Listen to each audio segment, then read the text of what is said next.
All right, kindergarten. So the very first thing that I did is I went out into my backyard and I gathered a whole bunch of different twigs and different grasses and some wood, bark, and some cedar kind of twigs that were laying on the ground, and I put them all in a big pile and I brought them in. And then I realized that I probably should sort them. So I took a look at the different shapes and textures and thought, put them in piles of things that were similar. And that would help me for when I thought about building the nest.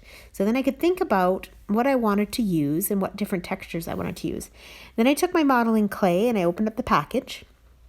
And from there, I took out a size, about the size of my fist, because I just wanted to make a little nest.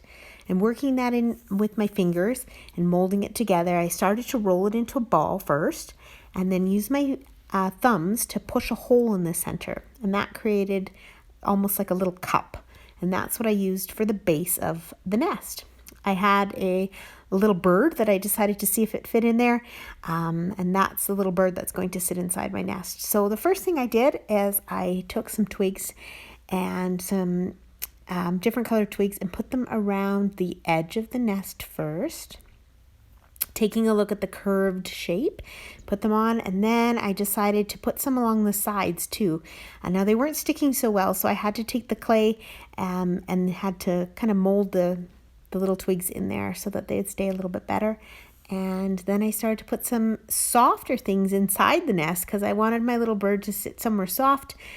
So I put some of the pine needles in there that were old and dry, and then I really liked how the cedar pieces looked, so I kind of poked them in the sides, making them stand up just a little bit. And so I kept working on that, and I was liking how things were going. So I kept selecting some things, and finally I put some leaves and crushed them in the middle, and then finally put the bird inside. And that was my nest. I hope you enjoyed this activity, and I look forward to seeing what you made.